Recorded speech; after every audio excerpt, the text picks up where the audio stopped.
Hello and welcome to another edition of Critical Q&A, the show where I answer your questions based on what you've left for me in the comments section of my Q&A videos or have sent to me by email at askchrisshelton@gmail.com.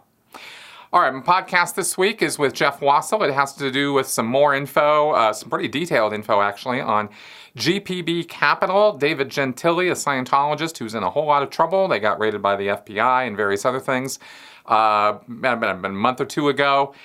We did a podcast on that here on this channel. We meaning me and Jeffrey Augustine, and then me and Jeff Wassel, Dr. Jeff Wassel, by the way, who has a history in forensic accounting, decided to take a deep dive into this, and we went into some pretty good detail about it, and it was a lot of fun and interesting, kind of where the discussion went. So anyway, I hope you guys will check that out. And we have some really big and pretty interesting questions this week, so I'm just going to get right into it. So here we go. Kyle Howarth. I myself have had a cultic experience, and there was a book I read on recovery, and it mentions about a thing called floating, which is where there will be times in which you're just staring into space, if you will, and you start reminiscing on the good times in the cult. Think about missing it and want to go back. My question is, have you experienced this and ever thought to go back despite the bad stuff due to missing family and friends, etc.? Okay, good question, Kyle. I've certainly experienced instances of what I guess you would call floating, where, in daydreaming, or even more frequently over the last, 6-7 years, in nightmares, in real dreams, where I have experienced, going back or being stuck back, or, getting trapped back in it or something. And I know the question is more along the lines of, like voluntarily going back, and I'll get to that, but I'm just kind of saying some of what I've experienced over the years with this. There was a lot more of that at the beginning, a lot more of those nightmarish kind of episodes early on, and that took a few years to kind of chill out, where it doesn't really happen as frequently anymore. Once every few months, let's say now, whereas, back in the early days, it was more frequent. Now, as far as voluntarily going back or looking back on it with fondness and the friends I miss and the things about it, I've commented a little bit about this in the past on the fact that there is a great deal of certainty, assuredness, confidence that Scientology gives you in a worldview and belief system that is all-encompassing, or claims to be all-encompassing, and so you feel like you're walking around with all the answers. You feel like you got life taped. You understand people, you know where they're coming from, you know why they act the way they do. You see them do stupid, silly, crazy stuff, and you go, yep, the reactive mind, or oh yeah, that's an evil purpose, or oh, clearly the guy hasn't misunderstood, or whatever your label explanation is for it, based on L. Ron Hubbard's, teachings. There are very few situations that you're going to run across as a Scientologist that you're not going to feel like you know exactly what's going on and exactly what the actual problem is, and you therefore feel like you're on top of it. You're not confused about life. Life will throw you curves and problems that you're going to have to deal with, but when it comes to human behavior and where people are coming from and why people act the way they do and why the world is such a confusing mess and all of that, you feel like you have answers for all of those questions. And you do have answers for them. They just don't happen to be true. So that level, I've commented before, and I'll say again here, that level of certainty is something that I have missed in the past. I have yearned for it. It has been a difficult thing to not have that, and to instead be filled with questions and be having to hunt for the answers, and finding that in many cases those answers don't exist, or at least don't exist to the degree that I was used to them existing, where you could simply go and look up the answer in an index somewhere to why people get sick, why, this, that, the other thing, right? Why do people argue? Why are people critical? Why, blah, blah, blah, right? Why don't kids get along with their parents? Why don't parents get along with their kids? Et cetera, et cetera. L. Ron Hubbard had something to say about all this stuff. Now I'm finding that, if you really want to find the answers to these things, that you're finding that the answers are kind of complicated and very uncertain. and the science is really all about probabilities, more so than solid certainties. That's not what science does for us. And it's the confusion about that actually creates a lot of the animosity towards science. So, okay, so that is something that I've had issues with over the years, and of course I have certainly had times where I have missed people. The loss of relationships that I had sometimes can be quite painful, because you lose people and to disconnection, or because life just happens and you move on. And sometimes you get the little heart pangs, and the little, you see something that reminds you of them, or a show, or, something like that. So that kind of thing happens, certainly. I would say it happens less to me now than it used to. But, and that's all just part of the, moving on and having more time and distance from, the source of the trauma and the pain and all that. And, of course, all the active, work I've been doing on recovery. So anyway, yeah, I have experienced floating. I have experienced the idea of, wouldn't it be nice if I could go back and have that kind of certainty again and fall in line with a belief system that, gives you all the answers. Wouldn't that be nice? Yeah, sure I have. But it's never really been a tempting choice, because I will, my philosophy at this point in my life is that I would much rather live with an uncomfortable truth than a convenient lie. So that's my answer. Jack M. I watched and read a lot of stories from ex-Scientology members. Almost all, to the best of my recollection, escaped Scientology because of mismanagement. In your opinion, if management was not the issue, do you believe Scientology's member count would be close to, let's say, Jehovah's Witnesses or Mormon numbers? Or do you believe the degree of nonsense would eventually result in members leaving the same way that they are leaving now? Okay, so mismanagement is a pretty broad, generic term, but I know what you're talking about, because I think what you're referring to here are, by mismanagement, we're talking about the abusive behavior of Scientology. If Scientology were not abusive, right? Because when exes talk about mismanagement, they're talking about David Miscavige violating the scriptures of L. Ron Hubbard, as these Scientologists understood them. And so they felt like they were being persecuted or victimized by the church as an entity, or by individuals, powerful individuals within the church, like Miscavige, or whoever was dealing with them, probably a Sea Org member or a staff member. And so they felt like the system was being twisted and turned and thwarted on them, and that they were getting a bum steer, a bum rap, and they got kicked out of the church, or they left the church, and they thought, it's been corrupted, David Miscavige is screwing over Hubbard's intention, and so, you're asking, well, if that wasn't happening, would Scientology be growing? No. It wouldn't be. And the reason for that is because, a couple things. It wouldn't have Jehovah's Witnesses or Mormon numbers no matter what, because those guys have been around for a lot longer and been building up their customer base for decades, Mormons over 100 years. So they've had a lot more time to build up to the millions of members that they actually have. Scientology is, very, very young in that regard. And it's not a growing, thriving thing. It hasn't been since the 70s, really. I mean, maybe some period in the 80s. So, but it was never really over 1 million members. It never achieved those kind of numbers. So it would take, a long time to build that up.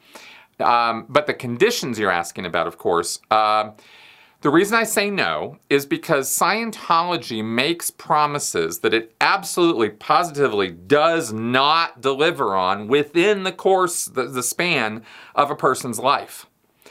See, the thing about Christianity and about, Jehovah's Witnesses, Mormons, or the thousands and thousands of other denominations of Christianity out there are that they are all predicated on the idea that you are going to have immortality in a paradise existence outside of this life when you die.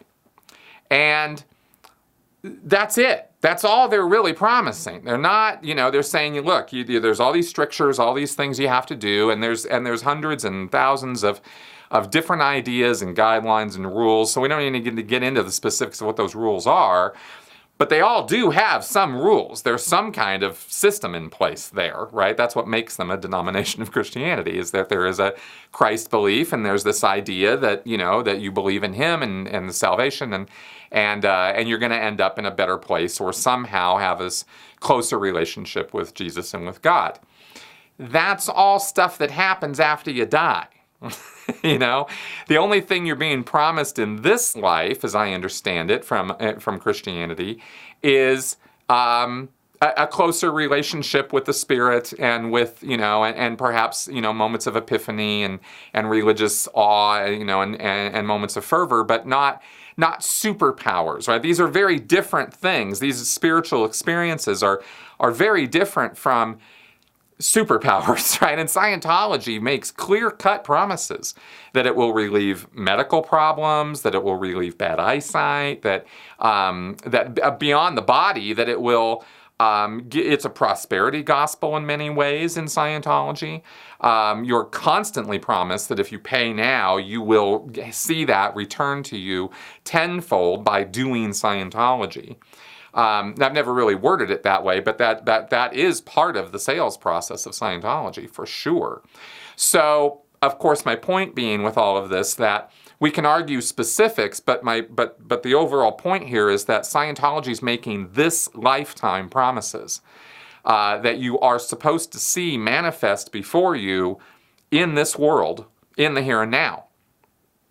It does not deliver on those promises. You can only fake it till you make it for so long.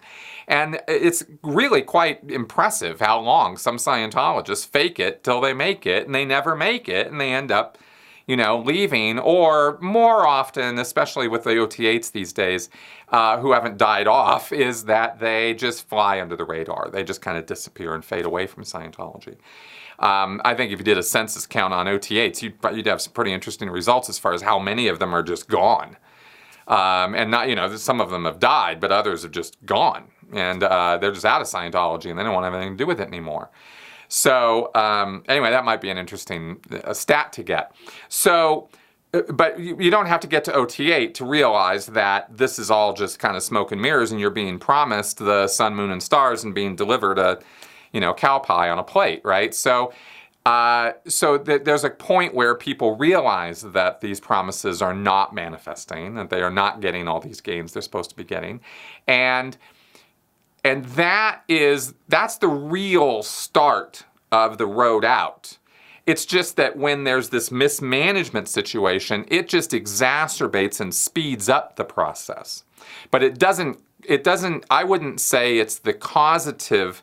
The beginning of the end was not when the ethics officer started yelling at you. The beginning of the end was when you came out of, the auditing session, your 100th auditing session, and you're still at grade 1 on the grade chart. You've paid in $50,000, and you still are thinking, I still got as many problems now as I did when I first got here. That's the beginning of the end, you see. But it needs that little spark needs to be fanned and blown on and exacerbated into what it really is, which is, the truth is there's nothing here, right? There's no there in Scientology, and once you realize that, the abusive stuff, the mismanagement as you're calling it in your question, just speeds that process up, I think. So So anyway, that's my answer to that. Jaime Sidor. I am curious about karate dojos that turn into destructive cult-like situations. Ever since I first heard you mention this, I have been very interested in the how and why.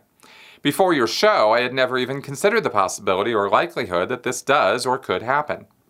I also have never been a member of a dojo of any kind, so the atmosphere and culture of such is relatively unknown to me, aside from what I have seen in movies, which we all know are sometimes inaccurate depictions, whatever the subject. I have done a little research on it, but I would love to hear you discuss this. Great. I'm glad somebody finally asked me about this. I've actually been meaning to do a podcast about this topic, and I was going to use the Karate Kid as a model for that, and I probably still will. The new Cobra Kai series on YouTube is actually doing a pretty good, really championship job of showing how this kind of thing comes about. And I don't want to put any spoilers on it for you. I think you just go check it out. But it's kind of it's a pretty good depiction of this. What we see in karate dojos, like any other destructive cult group, is a dynamic between a leader, the sensei, and his students. And that dynamic can become abusive. And when it does, that's when you start getting the destructive cult elements coming into play. It's necessary in any teacher-student relationship that the teacher have authority and that the teacher be able to control and tell the students what to do.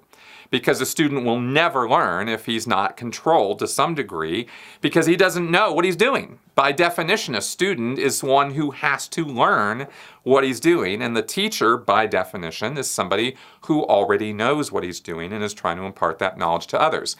There's nothing abusive, inherently abusive in that relationship of imparting knowledge or information, even knowledge or practice that involves violence. That doesn't have to be an abusive relationship, but it does have to be, you do have to get the information across in such a way that the person actually gets it. And so when you're learning how to fight, that means you're going to have to fight, and so there's going to be physical violence. But again, if it's done properly, that doesn't necessarily mean that it has to be abusive.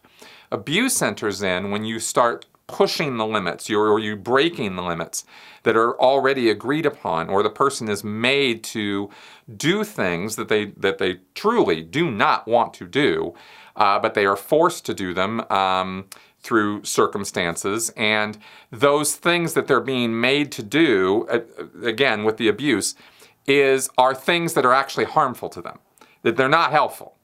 Right? We know in a physical endurance situation that you're going to have to do stuff you'd really rather not do. So it's not just that component, it's the part that it's actually harmful to you also, okay? That's where things become bad or destructive or abusive. Giving kids disciplinary actions that actually, permanently cripple or hurt them, for example, or breaking bones, or this kind of thing, right? Accidentally, having some kind of a bully-like environment. I mean, you're fostering, kids being bullied or something. I mean, these are the kind of things that can happen in these dojos. But most specifically, it has to do. It was interesting. I heard Joe Rogan go on a whole roll about this one time, and I was very interested in the fact that there's a lot of fake senseis out there too. So it's not just a matter of all karate dojos have a teacher who really does know what he's doing and he's teaching these kids. There's some dojos out there where these teachers are all talk. They put on a good show and make it look like they know what they're talking about, but they really don't. And they're actually misteaching these kids or their students, because obviously they can have adult students too. I'm talking about these kids in these dojos, but everything I'm saying applies to adult students too. So anyway, so you can have people out there who are total fakes and yet put on a show. And those people tend to be the kind of people who feel like they have something to prove because they're lying, they're deceiving people, and they kind of know it. And so they are the ones who tend to push boundaries more, who tend to be more abusive if they are challenged in some fashion. Will tend to be, kind of use punishment drive on their students. Whereas, pain is the lesson rather than how to actually do the technique is the lesson, right? There's a difference. These are the kind of things you see manifest in these situations. I have to talk in general terms because, of course, I don't have my own personal experience with this. But any situation where you see, I'm just going to, I'll just point back to the original Karate Kid movie as an example of this, because it's a real good one. And it's actually, unfortunately, a fairly realistic one, too. When you have dojos being run like little military camps, right? And it's yes, sir, no, sir, right? Sort of thing. And it goes beyond just a respectful relationship, but this sort of, military-esque kind of, shouting, yes, sir, ever, sir, how high, sir? sort of thing. That kind of thing's not necessary in order to teach somebody how to defend themselves. So, you need discipline, but, there are lines you don't need to cross.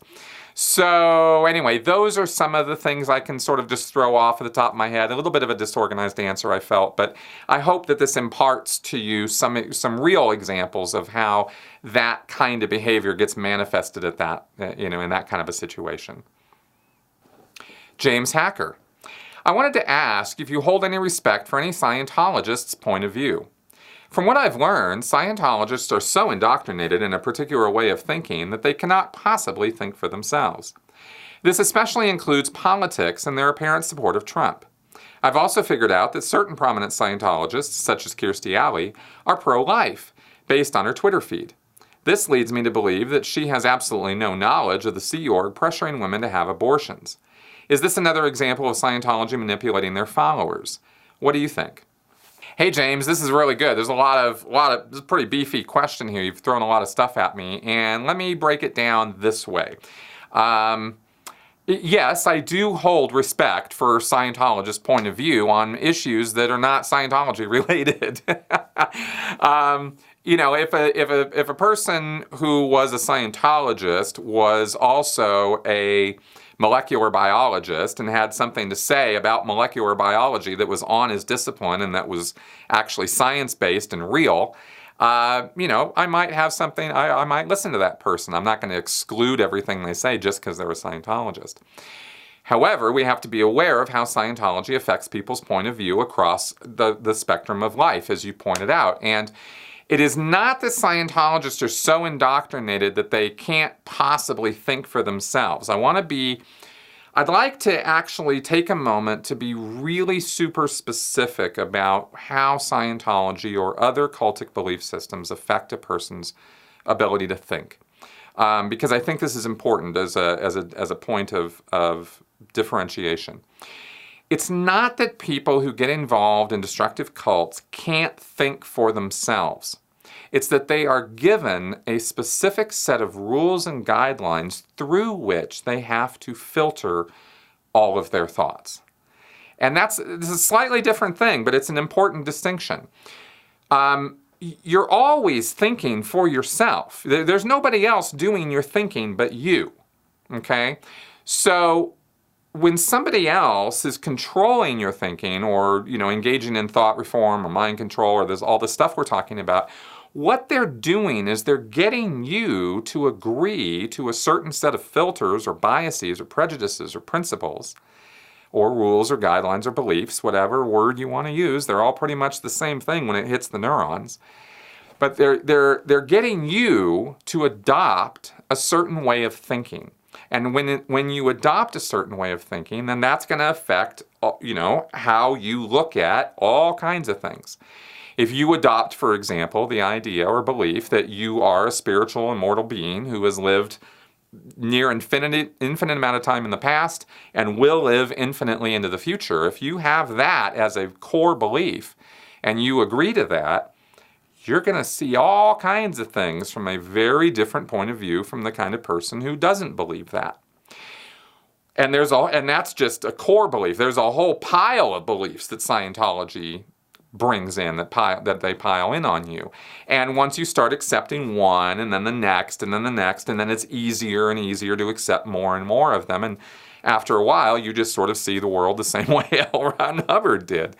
In a way, You'll never really see the world the way L. Ron Hubbard did because you're not L. Ron Hubbard, right? You are you. You have your own background, education, knowledge, and experience. So everything is always, through your lens, but you have all these, like I said, you put these filters in place. So when it comes to things like Trump, well, not all Scientologists support Trump. They're not mindless automatons. It's just that they have been given a set of values that are pretty conservative values politically. They're pretty classical conservative in that they are, views that were expressed by L. Ron Hubbard in the 1950s and 60s. For the most part, that's when most of his lectures happened. So that's the time period when most Scientologists are being indoctrinated into L. Ron Hubbard's point of view on politics. And then they translate that to now, and that translates to people like Trump and the GOP and that sort of thing for the most part. Okay, so that's why they tend in that direction. Kirstie Alley may or may not know that that Sea Org members have been pressured into having abortions, and she might still be pro-life.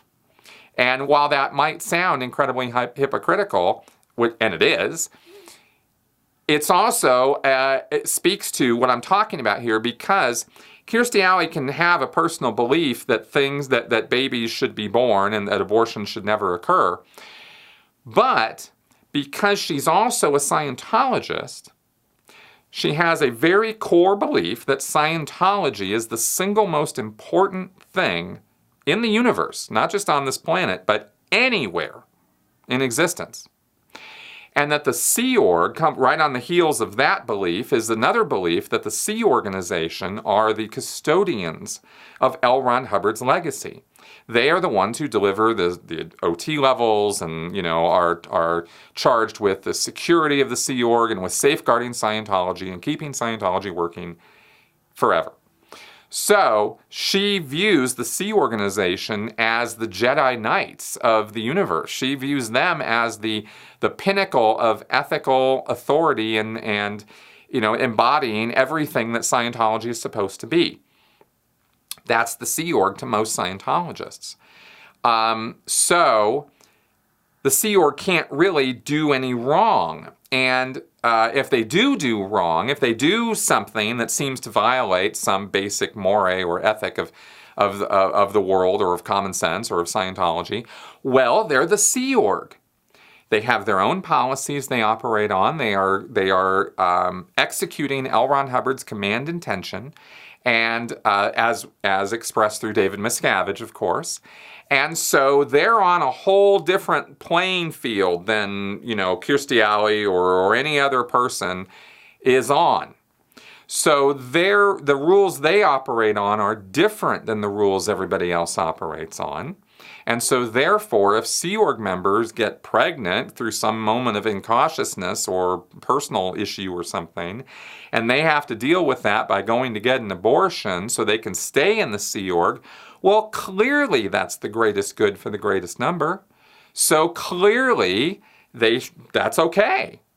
Abortion in that case, that's acceptable, right? This is all the gyrations that go on up in the head of Kirstie Alley.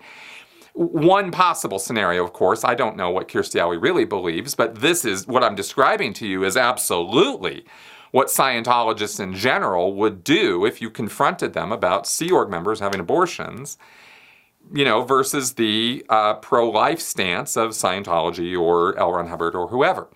So you see how this kind of goes is you can rationalize anything. That's the amazing thing. That's the amazing function that this brain here serves, is that it's able to rationalize anything.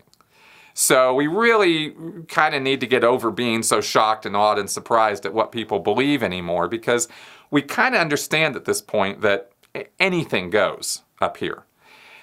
So logic ain't got nothing to do with it. When you have accepted, and taken in and fervently believe, certain core things, you will wrap all the other data you receive around those beliefs. That's what it means to have a core belief. So that's, how Kirstie Alley can be so hypocritical, and yet in her own mind is not hypocritical at all. And if you call her a hypocrite or come after her for that, she's just going to brush it off because she doesn't see herself that way. And this was something I only fairly recently realized, because I thought, the hypocrisy of some of these things might be a really good avenue to utilize in pointing out the flaws to people. But, then I realized how the thinking goes, and I went, oh yeah, no, that's just that, really that's just virtue signaling to your allies. When you're pointing up the hypocrisy of another, group's belief system or something, you're really just talking to your own people. The other side doesn't think that, so that's not going to get them. Oh, gee, let me think about that for a minute. it might be seed planting in some cases, but in most cases, it's not going to be very effective. So anyway, just a little, probably more than you were asking for on this question, but I thought that might be a better angle to answer the question on, because I thought it might be more broadly applicable to all kinds of situations and explain what you were asking about at the same time. I hope it did. Thank you. Patrick Gavin. Hubbard uses the words his research and his study, but it seems that most of it was just made-up research. Did no one question the methodology, peer review, consensus? Answering my own question in advance, he is the source, and that's it. Well, actually, Patrick, you did answer your question with the exact right answer.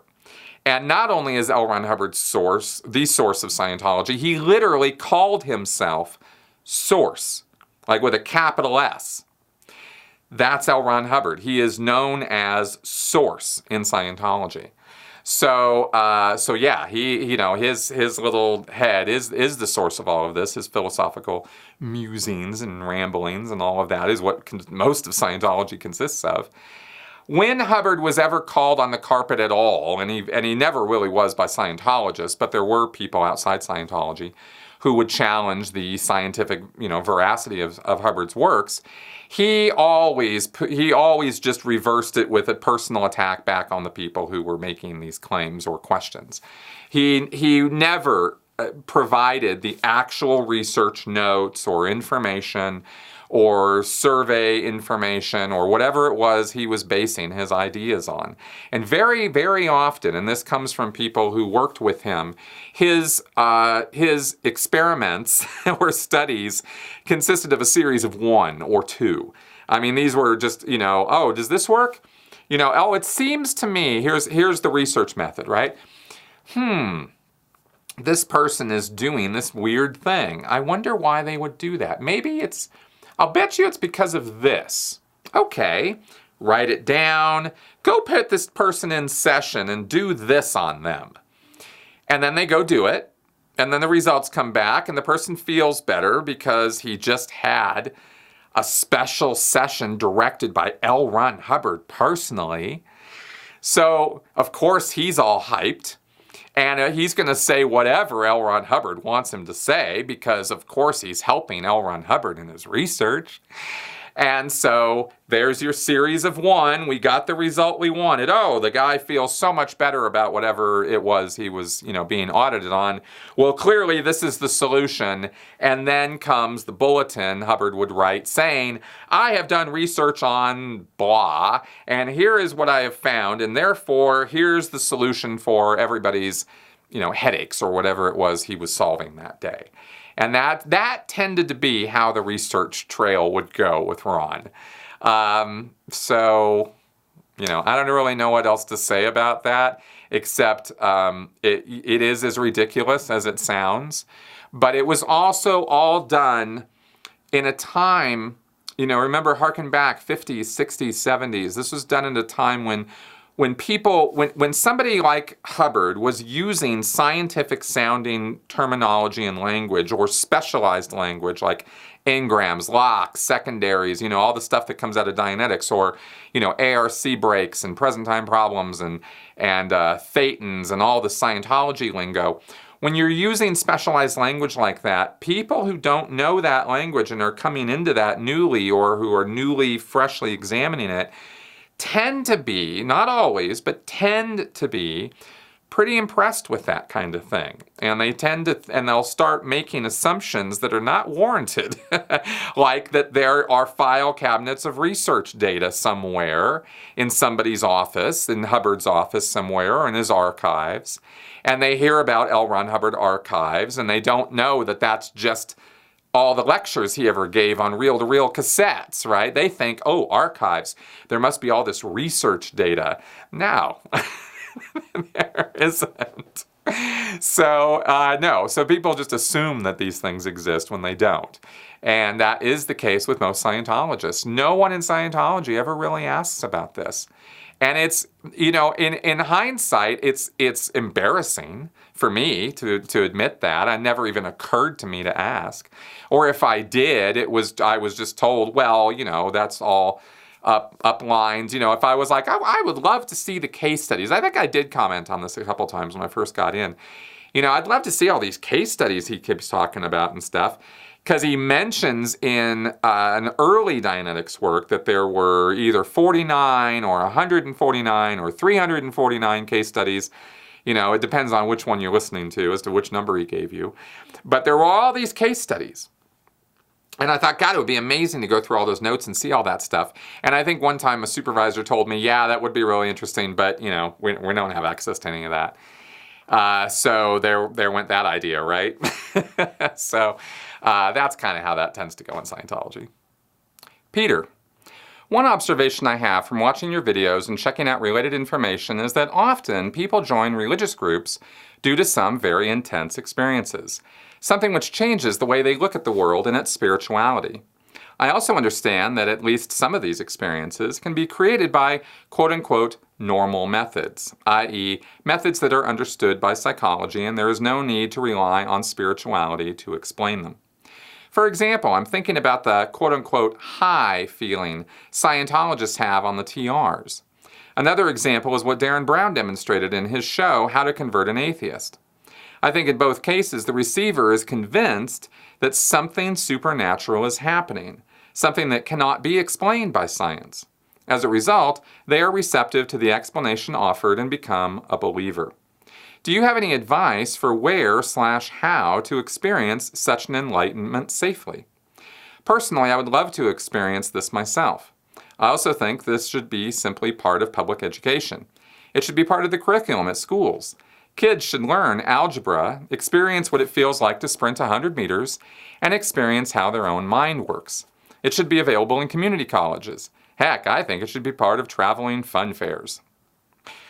Okay, not sure what to say about all the last part of that, but the truth is that you're experiencing exactly what you're describing there about how someone can, think that they're having a supernatural experience anytime you want. All you have to do is tell yourself you're having a supernatural experience, and suddenly all the things you are observing and feeling and seeing will take on a supernatural tone and can be explained in supernatural terms. I mean, that's really how easy it is simply tell yourself that's what's happening.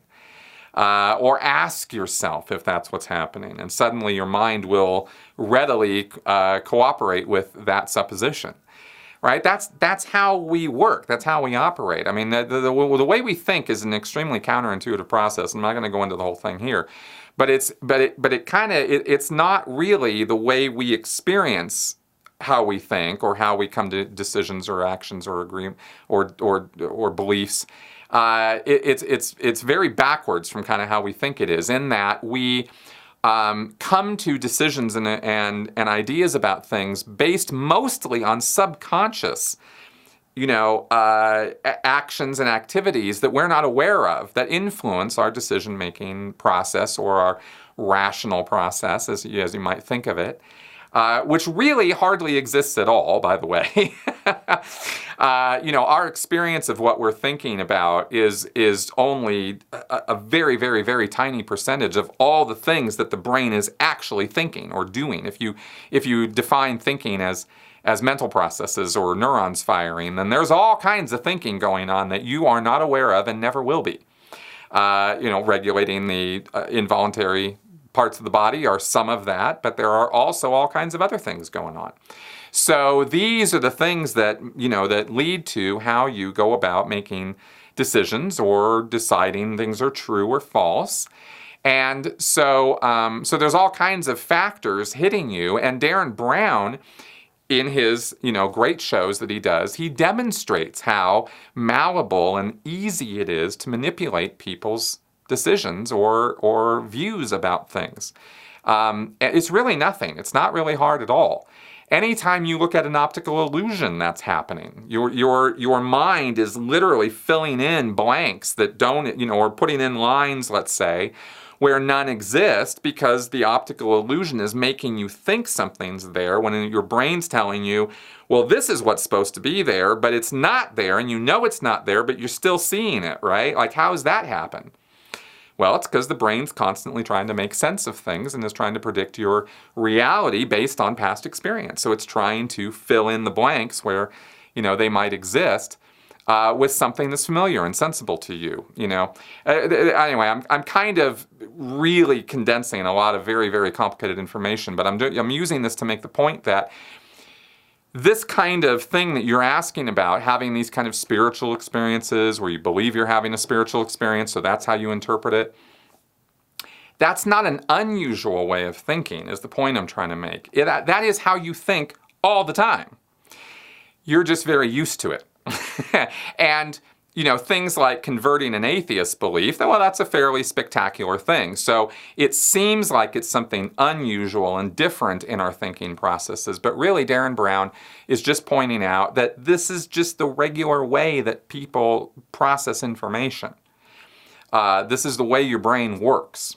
And I'm going to take advantage of the way your brain works to show you something spectacular, but I don't have to, Darren Brown here, he doesn't have to do anything amazing or weird or different to the person to get them to get their brain to fill in the blanks or do whatever it is he wants it to be doing, you see, is kind of where I'm going with that. So hope that makes sense. I do agree with you that kids should be taught all about this. So that they do know how they think.